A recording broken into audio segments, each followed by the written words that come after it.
Good morning प्यारे बच्चों अब तक जो हमने चैप्टर पढ़ा था नारी शक्ति की प्रतीक भगिनी निवेदिता। तो ये आपको चैप्टर समझ में आया होगा किस तरह से एक आयरलैंड की महिला ने हमारे भारतीयों के लिए कितने काम किए थे।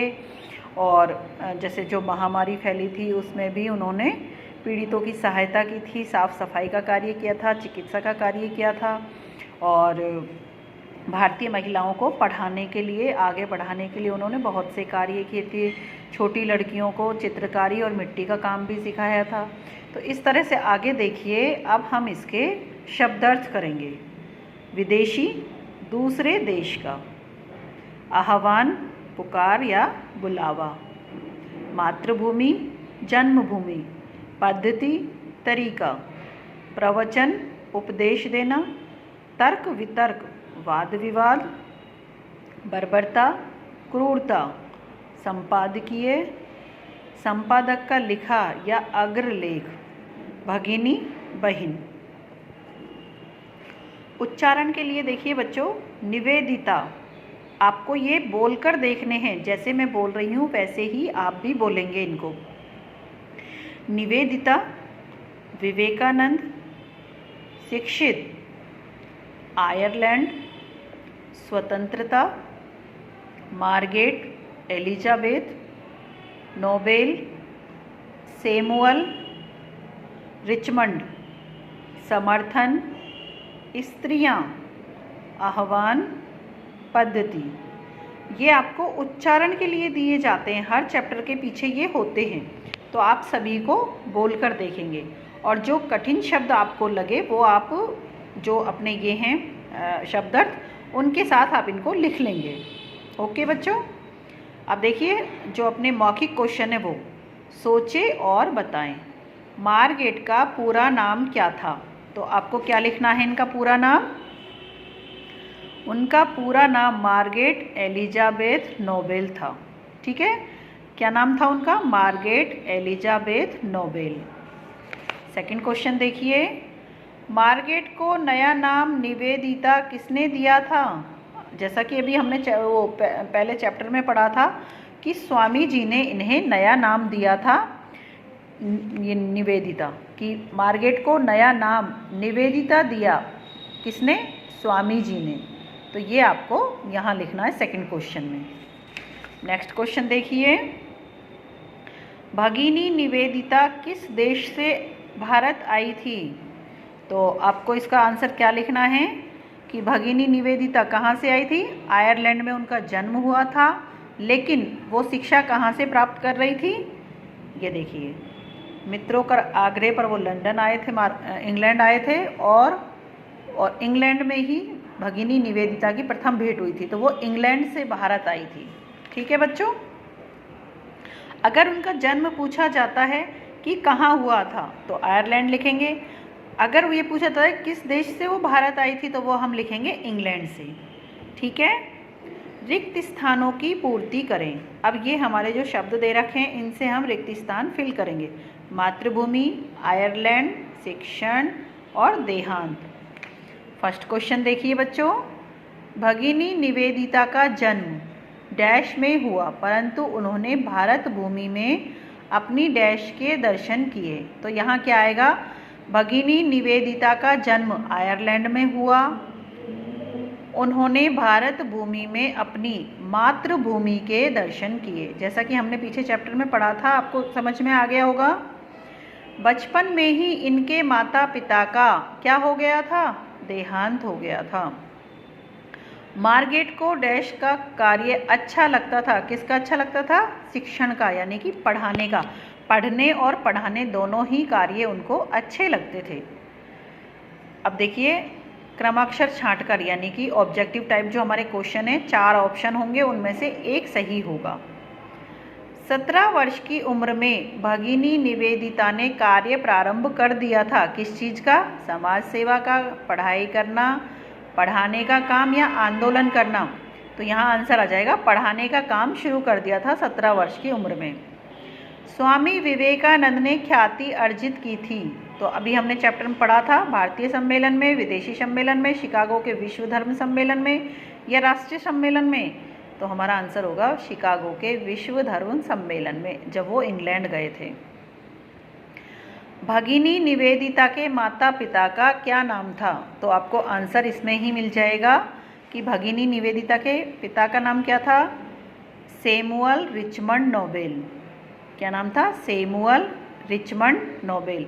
वह माँ का नाम मैरी इसाबेला था और इनका बचपन में ही मतलब जो देहांत हो गया था। तो ये क्या आएगा? इनका पिता का नाम सैमुअल रिचमंड नोबेल और मैरी इसाबेल। ठीक है, तो ये आपको इसका आंसर लिखना है सेकंड क्वेश्चन का। भगिनी निवेदिता ने भारत देश के लिए कौन कौन से कार्य किए?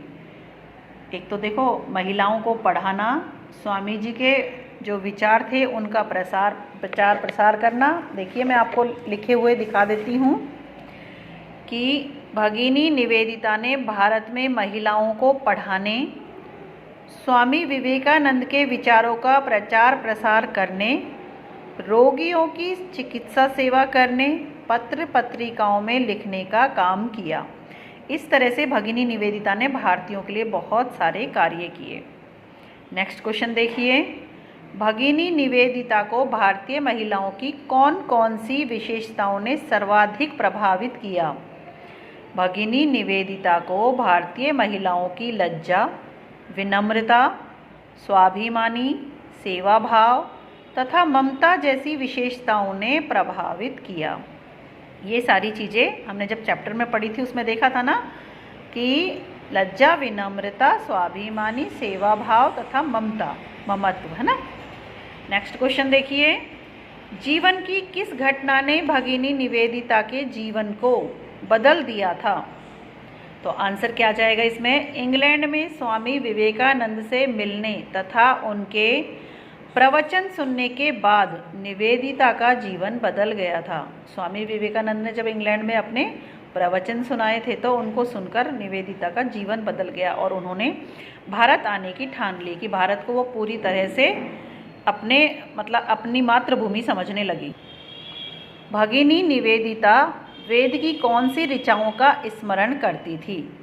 तो ये क्या आ जाएगा इसका? अस्तो मा सद्गम्य। इसका आंसर हो जाएगा असत्य से सत्य की ओर जाओ। क्या हो जाएगा? अस्तो मा सद्गम्य यानी कि असत्य से सत्य की ओर जाओ। तमसो मा ज्योतिर्गम्य, तमसो मा अंधकार से प्रकाश की ओर जाओ। मृत्युर्मा अमृत गम्य, मृत्यु से अमृतत्व की ओर जाओ। तो ये देखो कितने अच्छे इन्होंने शब्द बोले हैं कि अस्तो मा सद्गम्य, असत्य से सत्य की ओर जाओ। तमसो मा ज्योतिर्गम्य, अंधकार से प्रकाश की ओर जाओ। मृत्युर्मा अमृत गम्य, मृत्यु से अमृतत्व की ओर जाओ। अब यहाँ देखिए क्वेश्चन, वीरता प्लस पूर्ण मिलकर वीरता पूर्ण शब्द बना है। आप भी इस प्रकार पूर्ण जोड़कर नए शब्द बनाकर उत्तर पुस्तिका में लिखेंगे। तो हमने देखो लिखे हुए हैं, तो उनमें देखिए आप क्या क्या है। सम प्लस पूर्ण संपूर्ण, ए प्लस पूर्ण अपूर्ण, मित्रता प्लस पूर्ण मित्रतापूर्ण, उत्साह प्लस पूर्ण उत्साहपूर्ण। इस तरह से ये हमारा चैप्टर यहाँ हमने इसके सारे क्वेश्चंस कर लिए हैं। तो आपको अगर कोई भी चीज़ समझ में नहीं आती तो आप दोबारा पूछ सकते हो। जब हमारी लाइव क्लास चलेगी उसमें आप अच्छे से इस चैप्टर को पढ़ेंगे, समझेंगे। मैं उसमें लाइव क्लास में भी आपको पढ़ाऊँगी ये चैप्टर, तो आपको बहुत अच्छे से इसको समझ में भी आ जाएगा कि स्वामी जी के प्रवचनों को सुनकर भगिनी निवेदिता उनसे प्रभावित हुई और वो भारत आ गई। पहले उनका नाम क्या था? मार्गरेट एलिजाबेथ था ना, और फिर किसने उनका नाम बदल दिया था? स्वामी जी ने। स्वामी जी ने कहा था कि अपना संपूर्ण जीवन भारत के लिए समर्पित कर देना और आज से आप भगिनी निवेदिता हो। और देखो ये छोटी सी उम्र में ही यानी कि 44 साल की अल्पायु में ही वो हमें यहाँ अपने संसार से विदा हो गई। उनके ये प्रवचन थे अस्तो मा सद्गम्य, असत्य से सत्य की ओर जाओ, यानी कि वो हर चीज़ को बहुत ही अच्छे तरीके से देखती थी कि सत्य की ओर जाओ, असत्य की चक्कर में मत पड़ो। अंधकार से प्रकाश की ओर जाओ, अंधकार में क्या रखा है? प्रकाश में सब कुछ है, अच्छा है। और मृत्यु से अमरता की ओर जाओ, अमरत्व यानी अमरता की ओर जाओ। इस तरह से उनके जो विचार थे वो बहुत ही अच्छे थे। हमें भारतीयों को बहुत कुछ उनसे सीखने को मिला है और हम भी उनकी तरह कुछ अच्छा कार्य करने की सोचेंगे। धन्यवाद बच्चों।